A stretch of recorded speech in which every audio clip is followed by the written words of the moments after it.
comment comprendre ce qui s'est passé et ce qui va se passer surtout? Eh bien, il faut peut-être aller voir dans l'histoire révolue que la Bible nous enseigne dans l'Ancien Testament pour comprendre comment les choses peuvent se dérouler dans l'avenir, au-delà, quelque part, de l'Église. C'est l'exemple idéal, c'est la déportation à Babylone. C'est vrai que là, ce départ forcé pour Juda a été un départ qui n'a duré que 70 ans.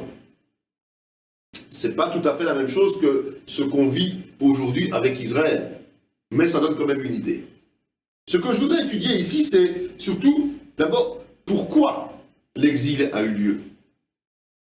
Esdras 9.7 y répond en disant « Depuis les jours de nos pères, nous avons été grandement coupables jusqu'à ce jour, et c'est à cause de nos iniquités que nous avons été livrés, nous, nos rois et nos sacrificateurs, aux mains des rois étrangers, à l'épée, à la captivité, au pillage et à la honte qui couvre aujourd'hui notre visage. » Donc quand Juda a été arraché, déraciné de ses terres, la cause de cet arrachement était le péché. Un péché quasiment permanent au sein du peuple. Et non seulement les habitants, mais aussi les dirigeants. Et de nombreux prophètes ont averti, et averti, et averti. Mais, comme ils ont persévéré dans leur faute, et comme des retours vers le Seigneur étaient rares et partiels, eh bien, ils ont fini par forcer Dieu à passer à l'acte. Et Dieu a décidé à ce moment-là qu'il utiliserait le bras armé de Babylone pour emmener son peuple. Tout ce pays deviendra une ruine, un désert, et ces nations seront asservies au roi de Babylone pendant 70 ans. Mais lorsque ces 70 ans seront accomplis, je châtierai le roi de Babylone et cette nation, dit l'Éternel, à cause de leurs iniquités. Je punirai le pays des Chaldéens et j'en ferai des ruines éternelles. Jérémie 25, 11, 12. Jérémie parle déjà d'une promesse. Dès le départ, quand on annonce qu'il y a cet exil pour Juda, eh bien, il promet qu'il y aura ce retour. C'est quand même encourageant, évidemment. Et c'est vrai que, à cette époque, après la prophétie de Jérémie, il y a eu la destruction de Jérusalem. Il y a eu l'exil. Mais ils avaient une promesse ferme et définitive de retour de la part du Seigneur. Et donc nous tombons dans une période d'exil. Dans Jérémie 39, 6, 12, il est écrit « Le roi de Babylone fit égorger à Riba les fils de Sédécias en sa présence. Le roi de Babylone fit aussi égorger tous les grands de Juda. Puis il fit crever les yeux à Sédécias et le fit lier avec des chaînes d'airain pour l'emmener à Babylone. Les Chaldéens brûlèrent par le feu la maison du roi et les maisons du peuple. Ils démolirent les murailles de Jérusalem. Nebuzaradan, chef des gardes, emmena captifs à Babylone ceux du peuple qui étaient demeurés dans la ville, ceux qui s'étaient rendus à lui et le reste du peuple. Mais Nebuzaradan, chef des gardes, laissa dans le pays de Juda quelques-uns des plus pauvres du peuple, ceux qui n'avaient rien, et il leur donna alors des vignes et des champs. Nebuchadnezzar, roi de Babylone, avait donné cet ordre au sujet de Jérémie par Nebuzaradan, chef des gardes. Prends-le et veille sur lui, ne lui fais aucun mal, mais agis à son égard, comme il te dira. Donc en fait, quand Jérusalem a été prise et détruite par Babylone, le sort a été différent en fonction du rang occupé par ceux qui étaient les habitants de la ville. Le roi, donc le chef, a été rendu aveugle et déporté à Babylone en tant que prisonnier, comme tous ceux quasiment qui ont survécu au combat. Les princes, c'est-à-dire la descendance possibles de Sédécias ont été exécutés pour que, comme on le faisait à l'époque, éviter que les successeurs n'aient des véhémences contre le peuple dominant. Mais il y avait les indigents. Les indigents, eux, ils ont eu l'autorisation de rester. Et ils ont reçu non seulement la protection du roi, mais ils ont aussi reçu de quoi vivre, de quoi subvenir à leurs besoins.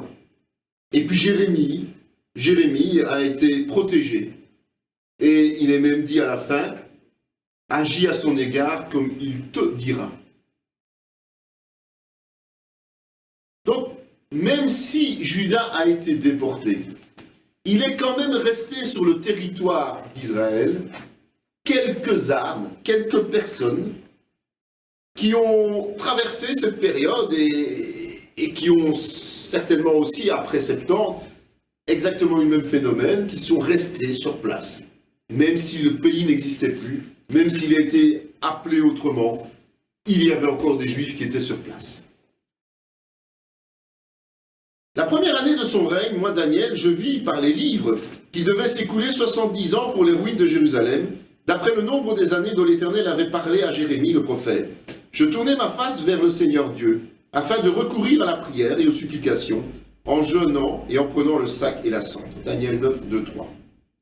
Quand les 70 années ont été écoulées, en fait, qu'est-ce que Dieu a fait? Il a suscité dans le cœur d'un de ses serviteurs, qui était Daniel, qui était un homme de foi, comme on l'a vu, un homme qui était à son service, même si lui était déporté à Babylone et au service du roi Nebuchadnezzar. Il avait préféré, comme je vous l'ai déjà expliqué, risquer la mort à plusieurs reprises plutôt que de trahir son Dieu. Et donc, Dieu va le choisir et lui susciter de l'intérêt pour la prophétie que Jérémie avait faite d'ailleurs. Automatiquement, parce qu'il est dans les voies de Dieu, automatiquement parce qu'il obéit au Seigneur. Daniel a décidé d'intercéder. Il s'est mis en prière, avec humilité, avec ferveur, pour que la promesse qui a été faite par Dieu soit tenue. En fait, c'est ce qu'on a vu tout à l'heure. Comme Moïse disait, si mon peuple revient avec un cœur sincère, eh bien là, le reste fidèle, c'est-à-dire Daniel, et sans doute quelques autres autour de lui, mais principalement Daniel au départ, a ressenti ce besoin et il est revenu avec un cœur sincère vers Dieu. Un seul a été trouvé fidèle et un seul a suffi à déclencher l'œuvre de reconstruction de Dieu. Parole de Néhémie, fils de Hakalia, au mois de Kislev, la 20e année, comme j'étais à Suse, dans la capitale, Anani, l'un de mes frères, et quelques hommes arrivèrent de Juda. Je les questionnai au sujet des Juifs réchappés qui étaient restés de la captivité et au sujet de Jérusalem. Ils me répondirent, ceux qui sont restés de la captivité sont là dans la province, au comble du malheur et de l'opprobre. Les murailles de Jérusalem sont en ruine et ses portes sont consumées par le feu. Lorsque j'entendis ces choses, je m'assis, je pleurai et je fus plusieurs jours dans la désolation. Je jeûnai et je priai devant le Dieu des cieux. Néhémie 1, 4. Daniel n'était pas le seul à s'inquiéter pour ses compatriotes, on est bien d'accord. Et Néhémie, c'est un autre exemple. En fait, Néhémie lui prend conscience de la situation de ceux qui sont restés, qui ont pourtant reçu les moyens de subsistance. Mais évidemment, dans une ville en ruine, sur un territoire qui a été détruit. Et ces gens sont la risée de tous ceux qui sont autour, aux alentours. Et donc il prend conscience de cette situation et il va agir aussi en conséquence. Il va se mettre à jeûner et à prier pour obtenir de Dieu la réalisation de cette promesse de restauration. Donc il s'humilie, il jeûne et il prie. C'est ce que nous sommes invités à faire les uns et les autres lorsque nous devons faire changer les choses aussi. C'est l'humilité, le jeûne et la prière. On note ici que ce sont ceux qui sont restés en place à Jérusalem qui vont informer Néhémie de la situation. D'accord? Donc il y a quand même encore un contact entre ceux qui sont partis et ceux qui ont été épargnés de cet exil. Mais Dieu n'agit pas qu'avec les hommes. Alors l'ange de l'Éternel prit la parole et dit, « Éternel des armées, jusque à quand n'auras-tu pas compassion de Jérusalem et des villes de Juda, contre lesquelles tu es irrité depuis 70 ans ?» L'Éternel répondit par de bonnes paroles, par des paroles de consolation à l'ange qui parlait avec moi. Et l'ange qui parlait avec moi me dit, crie et dit, ainsi parle l'Éternel des armées. Je suis ému d'une grande jalousie pour Jérusalem et pour Sion. Et je suis saisi d'une grande irritation contre les nations orgueilleuses, car je n'étais que peu irrité, mais elles ont contribué au mal. C'est pourquoi, ainsi parle l'Éternel, je reviens à Jérusalem avec compassion, ma maison y sera rebâtie et le cordon sera étendu sur Jérusalem. Zacharie 1, 12, 16.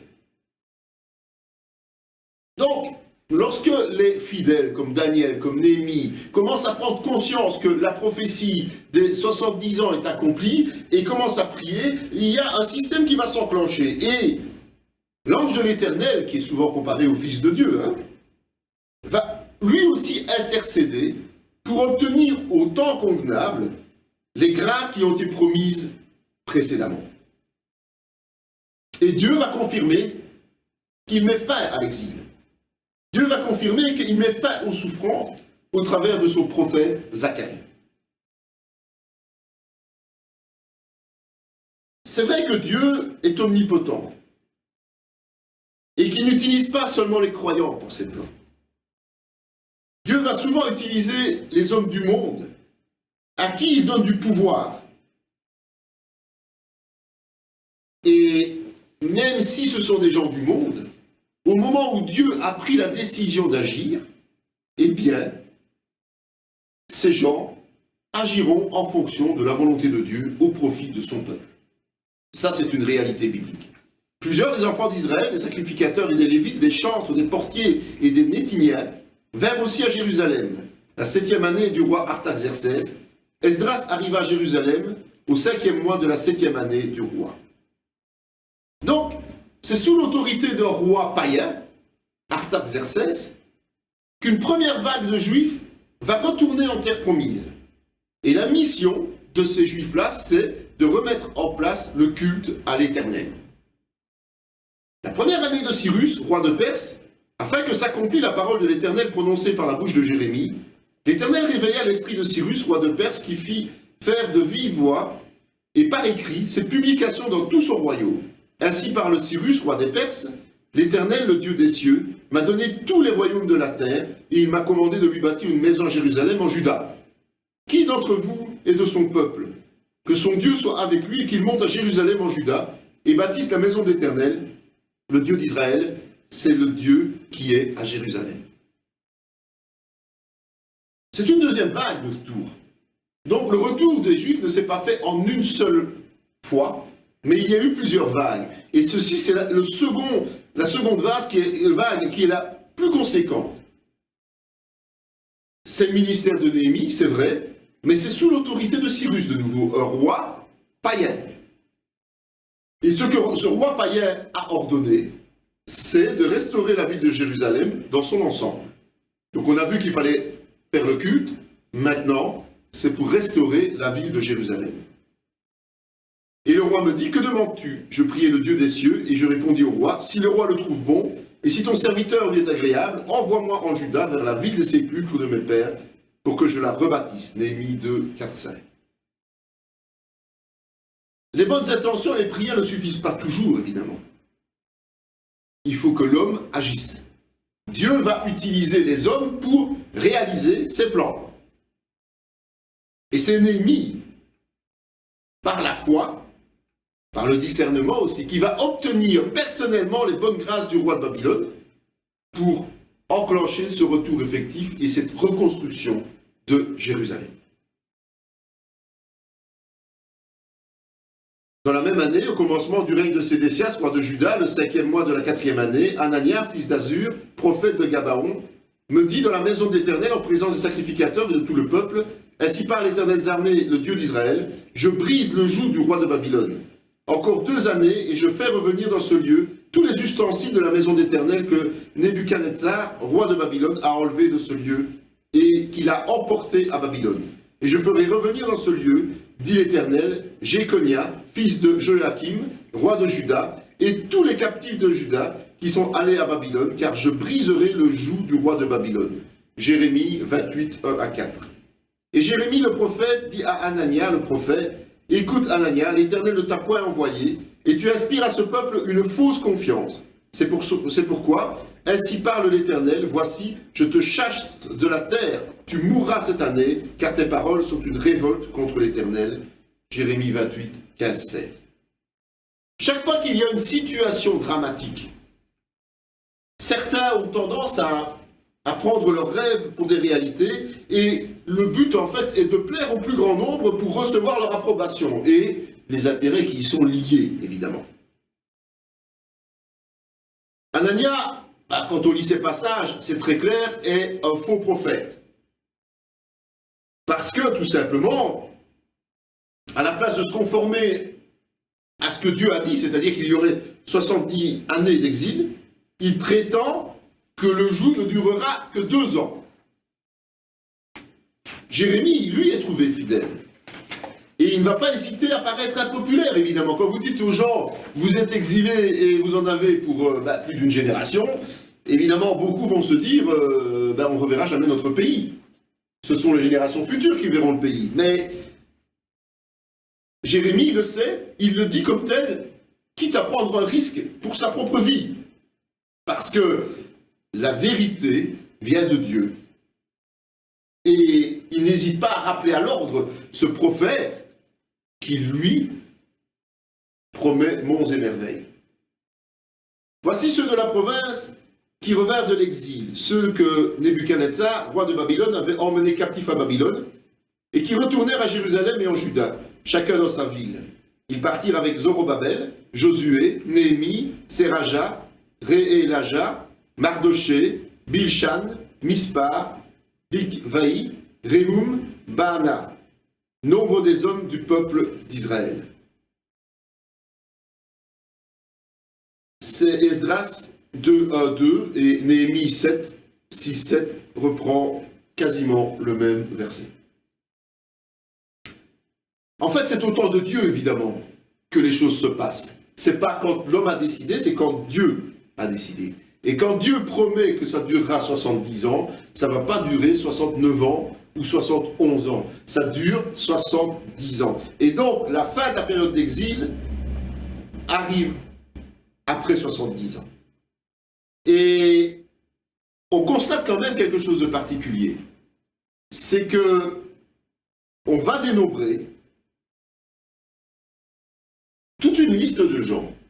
Et ces gens, ce sont les leaders désignés par Dieu pour restaurer le peuple juif. Donc, Dieu ne va pas renvoyer le peuple, tous les habitants, d'une manière désordonnée. Non, il organise, il structure dès le départ le retour avec toute une série de personnes qui sont choisies pour diriger ce peuple lors de ce retour. Là, près du fleuve d'Ahava, je publiais un jeûne d'humiliation devant notre Dieu, afin d'implorer de lui un heureux voyage pour nous, pour nos enfants et pour tous ceux qui nous appartenaient. J'aurais eu honte de demander au roi une escorte et des cavaliers pour nous protéger contre l'ennemi pendant la route, car nous avions dit au roi, la main de notre Dieu est pour leur bien sur tous ceux qui le cherchent, mais sa force et sa colère sont sur tous ceux qui l'abandonnent. C'est à cause de cela que nous jeûnâmes et que nous invoquâmes notre Dieu, et il nous exauça. Esdras 8, 21, 23. Esdras va encore nous donner une indication supplémentaire. Le roi aurait sans aucun problème accepté de lui fournir une escorte. Mais il faut être logique. Si c'est une promesse de Dieu, et si elle doit se réaliser, ne serait-ce pas un manque de foi flagrant que de dire que l'on a besoin d'une protection humaine alors que nous sommes dans l'obéissance à Dieu? Et donc, même si c'est difficile à accepter comme principe pour ce peuple qui accompagne Esdras et les autres, il faut partir du principe que, par le jeûne et la prière, on va obtenir la protection de Dieu sans avoir recours à une armée, à des hommes armés. Et c'est vrai que la parole dit que l'Éternel protège tous ceux qui le cherchent. Et donc ces gens sont aujourd'hui dans l'obéissance, dans le projet d'accomplir ce que Dieu leur a demandé d'accomplir, le retour sur Jérusalem, et ils y vont avec confiance. Le roi Cyrus rendit les ustensiles de la maison de l'Éternel que Nebuchadnezzar avait emportés de Jérusalem et placés dans la maison de son Dieu. On ne peut pas remettre en service le temple sans utiliser les ustensiles nécessaires. Ces ustensiles, ils étaient où? Ils étaient dans le trésor de guerre de Babylone.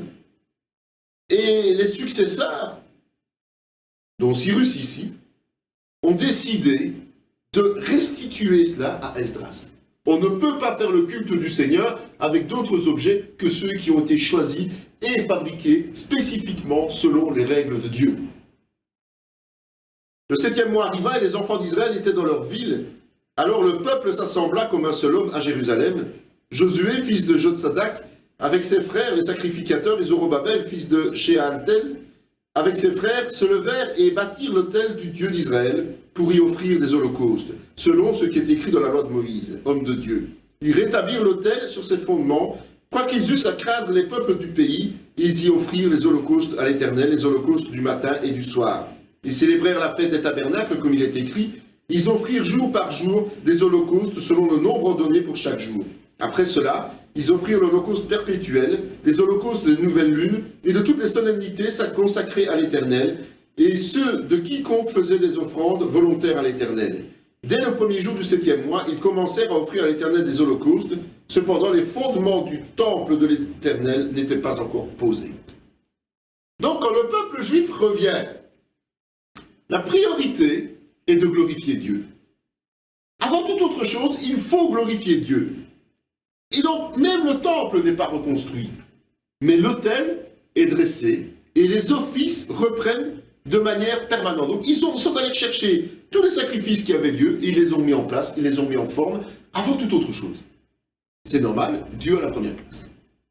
Et maintenant, ô notre Dieu, Dieu puissant, Dieu grand, puissant et redoutable, toi qui gardes ton alliance et qui exerces la miséricorde, ne regarde pas comme peu de choses toutes les souffrances que nous avons éprouvées. Nous, nos rois et nos chefs, nos sacrificateurs, nos prophètes, nos pères et tout ton peuple. Depuis le temps des rois d'Assyrie jusqu'à ce jour, tu as été juste dans tout ce qui nous est arrivé, car tu t'es montré fidèle et nous avons fait le mal.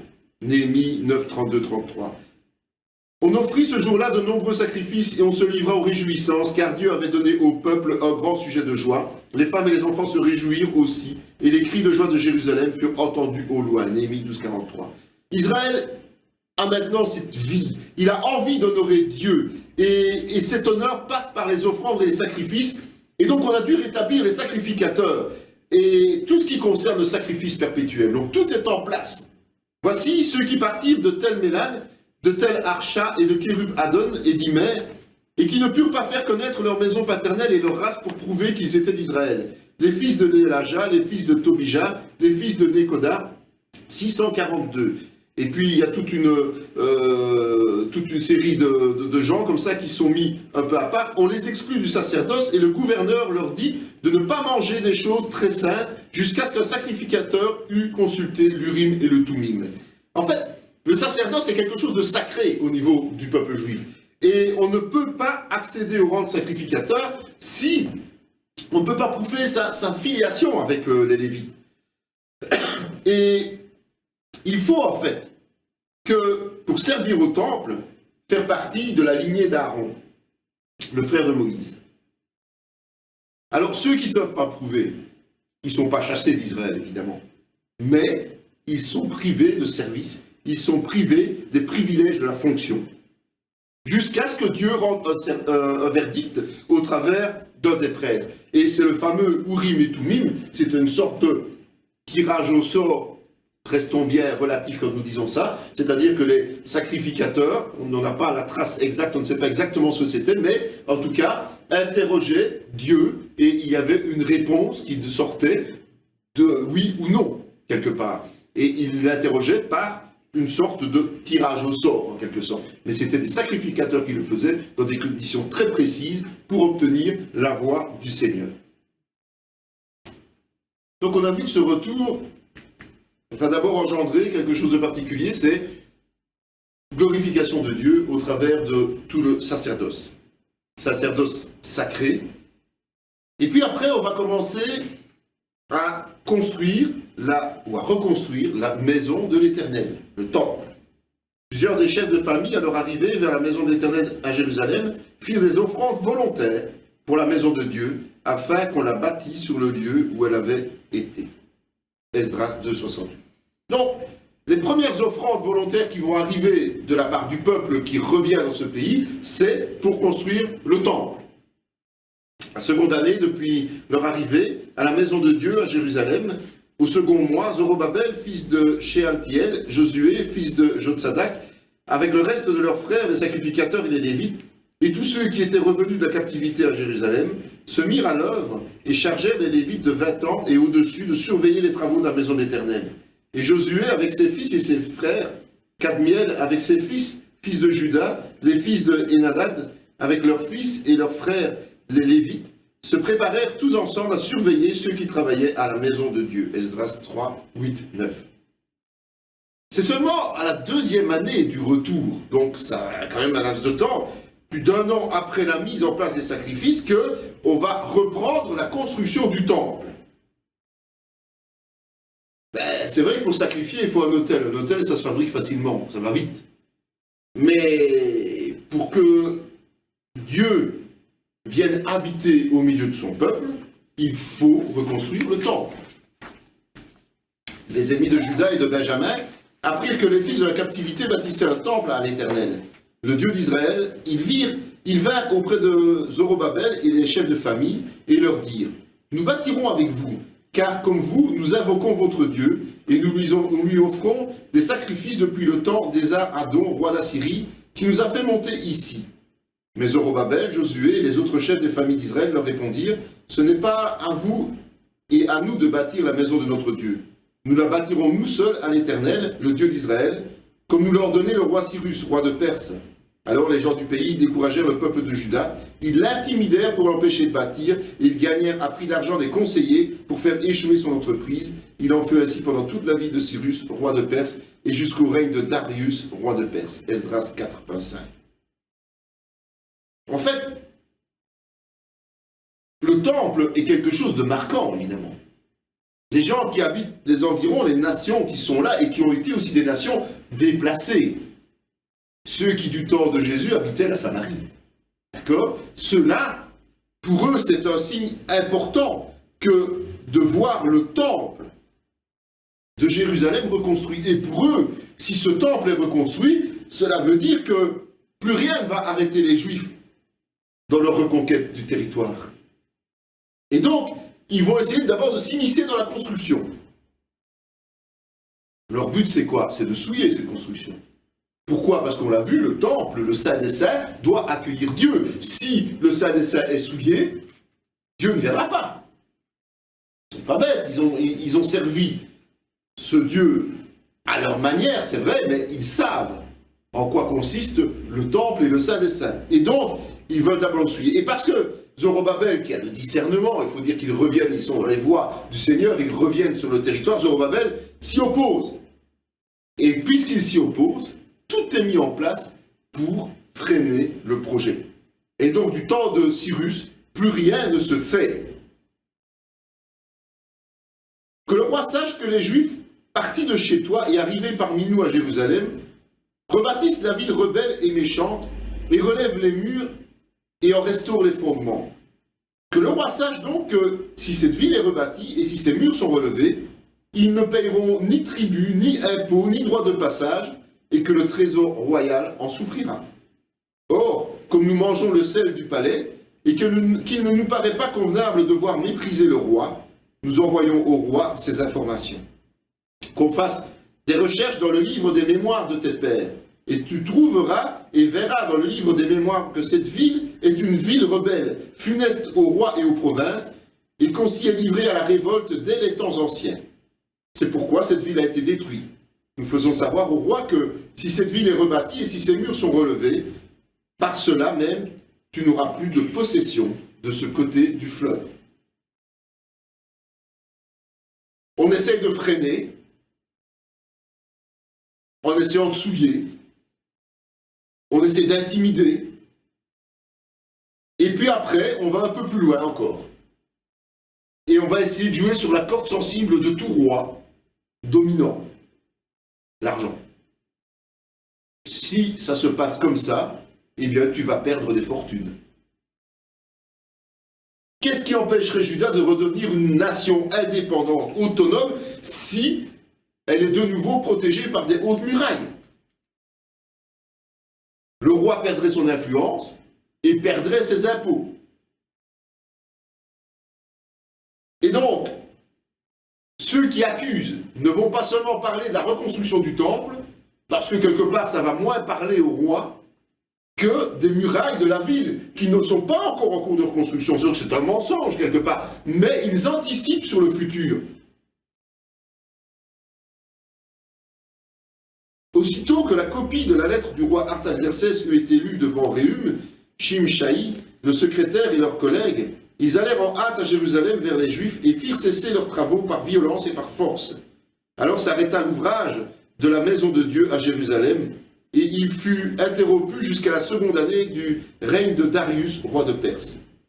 Agé, le prophète, et Zacharie, fils d'Iddo, le prophète, prophétisèrent aux Juifs qui étaient en Juda et à Jérusalem au nom du Dieu d'Israël. Alors Zorobabel, fils de Shealtiel, et Josué, fils de Jotsadak, se levèrent et commencèrent à bâtir la maison de Dieu à Jérusalem, et avec eux étaient les prophètes de Dieu qui les assistaient. Dans ce même temps, Tatnaï, gouverneur de ce côté du fleuve, Shetar Bostnaï et leurs collègues vinrent auprès d'eux et leur parlèrent ainsi. « Qui vous a donné l'autorisation de bâtir cette maison et de relever les murs ?» Ils leur dirent encore, « Quels sont les noms des hommes qui construisent cet édifice ?» Mais l'œil de Dieu veillait sur les anciens des Juifs, et on laissa continuer les travaux pendant l'envoi de rapports à Darius et jusqu'à réception d'une lettre sur cet objet. En fait, à un moment donné, les détracteurs vont croire avoir remporté, puisqu'on envoie des gens qui font arrêter au nom du roi les travaux. Mais parce qu'ils se laissent guider par les prophètes de l'Éternel, eh bien Zorobabel ne va pas hésiter à aller à l'encontre de cet ordre et à reprendre l'ouvrage. Évidemment, après quelques années, malgré le fait que ça reste interdit. Mais comme il agit dans les temps de Dieu, eh bien plus personne, nul, n'ose arrêter ces travaux. Tout ce qu'ils font, c'est aller un peu pleurnicher auprès du roi Darius pour plaider leur cause. Mais en tout cas, ils n'osent pas empêcher Zorobabel d'agir parce que Dieu est avec lui. Alors le roi Darius donna ordre de faire des recherches dans la maison des archives où l'on déposait les trésors à Babylone. Et là, en fait, on ne va pas lire tout ce passage parce qu'il est conséquent, mais il est expliqué que Darius se rend compte que ce Dieu, bien, il faut l'honorer. Et donc, il faut laisser ce peuple reconstruire. Il faut laisser ce peuple faire le nécessaire et il faut rendre tous les ustensiles, évidemment. Et il prend une position très claire. Et voici l'ordre que je donne touchant quiconque transgressera cette parole. On arrachera de sa maison une pièce de bois, on la dressera pour qu'il y soit attaché, et on fera de sa maison un tas d'immondices. Que le Dieu qui fait résider en ce lieu son nom renverse tout roi et tout peuple qui étendrait la main pour transgresser ma parole, pour détruire cette maison de Dieu à Jérusalem. Moi, Darius, j'ai donné cet ordre, qu'il soit ponctuellement exécuté. Esdras 6, 1, 12. En fait, la manière dont Artaxerxès a agi au détriment des Juifs va totalement être inversée sous le règne de Darius. Et c'est une victoire totale. Les travaux, on ne peut pas les interrompre, mais Darius donne les moyens financiers et il donne sa protection royale, impériale. Et les anciens des Juifs bâtirent avec succès, selon les prophéties d'Agé le prophète et de Zacharie, fils d'Iddo. Ils bâtirent et achevèrent d'après l'ordre du Dieu d'Israël et d'après l'ordre de Cyrus, de Darius et d'Artaxerxès, roi de Perse. La maison fut achevée le troisième jour du mois d'Adar, de la 6e année du règne du roi Darius. Les enfants d'Israël, les sacrificateurs et les Lévites et le reste des fils de captivité firent avec joie la dédicace de cette maison de Dieu. Esdras 6, 14, 16. Et au verset 21, il est dit « Les enfants d'Israël, revenus de la captivité, mangèrent la Pâque avec tous ceux qui s'étaient éloignés de l'impureté des nations du pays et qui se joignirent à eux pour chercher l'Éternel, le Dieu d'Israël. » Et donc, le temple est achevé. Il est dédicacé de la 6e année du règne du roi Darius. Il faut quand même remarquer qu'à ce moment-là, les Juifs ont dû se séparer de l'impureté du monde. C'est une exigence imposée par Dieu. La seule chose qu'il faut encore souligner, c'est que pour fêter cette Pâque, les Juifs ont dû se séparer de l'impureté du monde. C'est une exigence imposée par Dieu. La seconde phase de la reconstruction, ce sont les murailles de Jérusalem. Puis je dis au roi, si le roi le trouve bon, qu'on me donne des lettres pour les gouverneurs de l'autre côté du fleuve, afin qu'ils me laissent passer et entrer en Juda, et une lettre pour Asaph, garde forestier du roi, afin qu'il me fournisse du bois de charpente pour les portes de la citadelle près de la maison, pour la muraille de la ville, et pour la maison que j'occuperai. Le roi me donna ces lettres, car la bonne main de mon Dieu était sur moi. Je me rendis auprès des gouverneurs de l'autre côté du fleuve, et je leur remis les lettres du roi qui m'avait fait accompagner par des chefs de l'armée et par des cavaliers. Sambalat, le Horonite, et Tojiba, le serviteur ammonite, l'ayant appris, eurent un grand déplaisir de ce qu'il venait un homme pour chercher le bien des enfants d'Israël. J'arrivai à Jérusalem, et j'y passai 3 jours. Néhémie 2, 7, 11. Ce n'est pas parce que c'est une prophétie, ce n'est pas parce que c'est une promesse de Dieu, ce n'est pas parce qu'on est arrivé au terme des 70 ans que tout va se passer sans problème. On l'a déjà vu avec le temple. Il faut dire que le territoire a été laissé vacant, vide, et donc il n'est pas resté vide. Et il suffit d'observer un peu les mouvements de population dans l'histoire du monde. Et quand un territoire est disponible, et surtout que lorsqu'il peut être cultivé ou servir à l'élevage, eh bien, il y a toujours quelqu'un qui trouve la terre agréable et qui s'y installe. Alors, quand les vrais propriétaires reviennent, le souci est que ça ne fait pas plaisir et c'est souvent très mal vécu. Mais Sambalat, Tobija, les Arabes, les Ammonites et les Asdodiens furent très irrités en apprenant que la réparation des murs avançait et que les brèches commençaient à se fermer. Ils se liguèrent tous ensemble pour venir attaquer Jérusalem et lui causer du dommage. Nous priâmes notre Dieu et nous établîmes une garde jour et nuit pour nous défendre contre leurs attaques. Cependant, Judas disait, les forces manquent à ceux qui portent les fardeaux et les décombres sont considérables, nous ne pourrons pas bâtir la muraille. Et nos ennemis disaient, ils ne sauront et ne verront rien jusqu'à ce que nous arrivions au milieu d'eux. Nous les tuerons et nous ferons ainsi cesser l'ouvrage. Or les Juifs qui habitaient près d'eux, vers 10 fois, nous avertirent. Et de tous les lieux d'où ils se rendaient vers nous. C'est pourquoi je plaçai dans les enfoncements derrière la muraille et sur des terrains secs le peuple par famille, tous avec leurs épées, leurs lances et leurs arcs.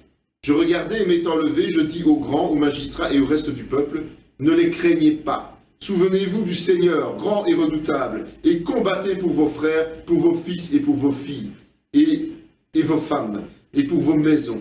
Lorsque nos ennemis apprirent que nous étions avertis, Dieu anéantit leur projet, et nous retournâmes tous à la muraille, chacun à son ouvrage. Donc quand ils sont revenus sur la terre, quand ils sont revenus pour construire, bien, ils ont quand même dû un peu réfléchir. Ils ont dû faire preuve de courage et d'engagement. Et le fait qu'ils aient démontré comme ça leur capacité aux yeux de ceux qui cherchent misère, leur capacité d'agir, eh bien Dieu les récompense. Et Dieu leur donne la victoire sur leurs ennemis. C'est ça la force d'une promesse de Dieu.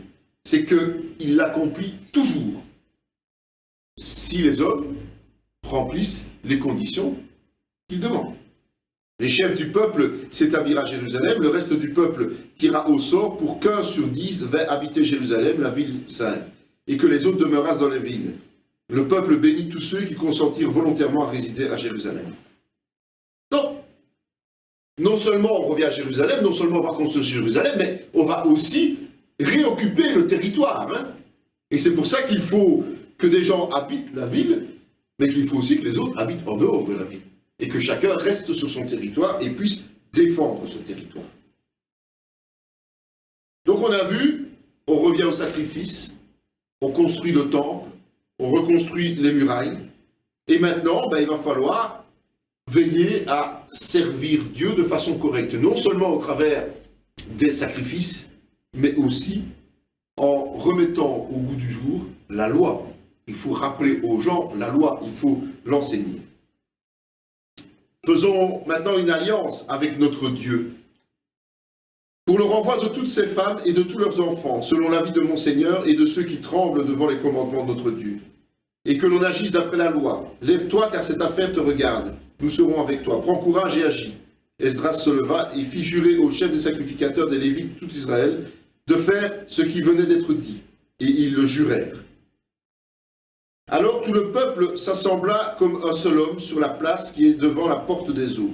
Ils dirent à Esdras, le scribe, d'apporter le livre de la loi de Moïse, prescrite par l'Éternel à Israël. Et le sacrificateur Esdras apporta la loi devant l'assemblée, composée d'hommes et de femmes, et de tous ceux qui étaient capables de l'entendre.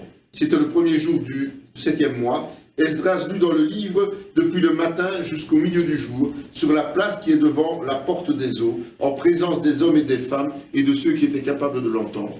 Tout le peuple fut attentif à la lecture du livre de la loi. Deux passages, Esdras 10, 3, 5 et Néhémie 8, 1, 3. On a vu que pour revenir sur la terre promise, il a fallu qu'un certain nombre soient fidèles.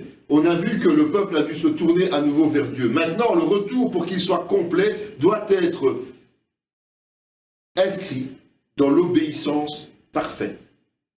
Et pour pouvoir connaître cette loi, qui quelque part a été pour beaucoup laissée de côté pendant cet exil, il faut revenir et se plonger à nouveau dans les Écritures pour se conformer à celle-ci. Cet Esdras vint de Babylone, c'était un scribe versé dans la loi de Moïse, donnée par l'Éternel, le Dieu d'Israël. Et comme la main de l'Éternel, son Dieu, était sur lui, le roi lui accorda tout ce qu'il avait demandé. Car Esdras avait appliqué son cœur à étudier et à mettre en pratique la loi de l'Éternel, et à enseigner au milieu d'Israël les lois et les ordonnances. Dieu n'a jamais rien laissé au hasard. Il faut bien savoir que notre Dieu est un Dieu qui est prévoyant, il est omniscient, il connaît toutes choses, il sait comment ramener les choses à leur juste place. Et donc, il a préparé un des exilés, Esdras, à la connaissance approfondie de la loi. Pourquoi? Parce que le jour où il en aurait besoin, lors de la restauration en Israël, il fallait pouvoir la présenter au peuple et l'expliquer. Esdras faisait déjà partie de la première vague de retour. Et dès le moment où il est revenu, il a commencé à réenseigner le peuple. On lut dans le livre de la loi de Dieu chaque jour, depuis le premier jour jusqu'au dernier. On célébra la fête pendant 7 jours, et il y eut une assemblée solennelle le 8e jour, comme cela est ordonné. Le 24e jour du même mois, les enfants d'Israël s'assemblèrent, revêtus de sacs et couverts de poussière, pour la célébration d'un jeûne. Ceux qui étaient de la race d'Israël, s'étant séparés de tous les étrangers, se présentèrent et confessèrent leurs péchés, leurs iniquités de leurs pères. Lorsqu'ils furent placés, on lut dans le livre de la loi de l'Éternel leur Dieu, pendant un quart de la journée, et pendant un autre quart, ils confessèrent leurs péchés, et ils se prosternèrent devant l'Éternel leur Dieu. Néhémie 8, 18 à 9, 3. Un autre passage qui est Néhémie 13, 1, 3 parle plus ou moins de la même chose. Ce qui est important, c'est que ce peuple et ses habitants du Nouveau Jérusalem se sont séparés des autres nations avant de confesser leurs péchés et de s'humilier devant Dieu, parce qu'ils veulent glorifier leur Dieu de façon conforme. Ensuite, ils vont s'appliquer à se maintenir dans cette pureté. Mais le peuple est nombreux, le temps est à la pluie, il n'est pas possible de rester dehors. D'ailleurs, ce n'est pas l'œuvre d'un jour ou deux, car il y en a beaucoup parmi nous qui ont péché dans cette affaire. faut être conscient que, ça c'est Esdras 10-13, il faut être conscient que tout le monde n'est pas revenu parfait tout de suite. D'ailleurs, parfait, c'est un grand mot, mais en tout cas, dans les voies de l'Éternel. Donc, il a fallu faire preuve de patience, d'organisation, de structure, de confession, de sacrifice. Enfin, tout ça, c'est la vie d'un peuple qui revient d'une situation d'exil et qui doit reprendre ses repères, tout simplement. C'est ça qui est important, c'est que tout le monde doit reprendre ses repères, et le but est d'amener toute cette population, tout ce peuple, dans l'obéissance au Seigneur, afin que Dieu soit glorifié devant les autres nations. Et cela va demander aussi d'apprendre à gérer cette nation d'une façon claire, nette et précise. Et là, nous avons un passage de Néhémie 13, 7, 11 qui nous dit que à la fin de l'année, j'obtins du roi la permission de revenir à Jérusalem. Je m'aperçus du mal qu'avait fait Eliashib en disposant une chambre pour Tobija dans les parvis de la maison de Dieu. J'en ai éprouvé un vif déplaisir et je jetai hors de la chambre tous les objets qui appartenaient à Tobija. J'ordonnai qu'on purifiât les chambres et j'y replaçai les ustensiles de la maison de Dieu, les offrandes et l'encens. J'appris aussi que les portions des Lévites n'avaient point été livrées et que les Lévites et les chantres chargés du service étaient enfouis chacun dans son territoire. Je fis des réprimandes aux magistrats et je dis « Pourquoi la maison de Dieu a-t-elle été abandonnée ?» Et je rassemblai les Lévites et les chantres et je les remis à leur poste. Puis j'ordonnai qu'on fermât les portes de Jérusalem avant le sabbat, dès qu'elles seraient dans l'ombre, et qu'on ne les ouvrît qu'après le sabbat. Et je plaçai quelques-uns de mes serviteurs aux portes pour empêcher l'entrée des fardeaux le jour du sabbat. Néhémie 13, 19. Et 24, 27 dit, la moitié de leurs fils parlaient l'asdodien et ne savaient pas parler le juif. Ils ne connaissaient que la langue de tel ou tel peuple. Je leur fis des réprimandes et je les maudis. J'en frappai quelques-uns, je leur arrachai les cheveux et je leur fis jurer au nom de Dieu en disant, vous ne donnerez pas vos filles à leurs fils, et vous ne prendrez leurs filles ni pour vos fils, ni pour vous. N'est-ce pas en cela qu'a péché Salomon, roi d'Israël? Il n'y avait point de roi semblable à lui parmi la multitude des nations. Il était aimé de son Dieu, et Dieu l'avait établi roi sur tout Israël. Néanmoins, les femmes étrangères l'entraînèrent aussi dans le péché. Faut-il donc apprendre à votre sujet que vous commettez un aussi grand crime, et que vous péchez contre notre Dieu en prenant des femmes étrangères? Rentrer en terre promise et s'humilier n'est pas suffisant. Il faut absolument que Néhémie et les autres responsables restaurent l'obéissance. Et cette obéissance doit être permanente. Et ce sont les responsables, les têtes du peuple qui doivent être vigilants et qui doivent être fermes. Ils doivent couper systématiquement, rapidement, toute déviance.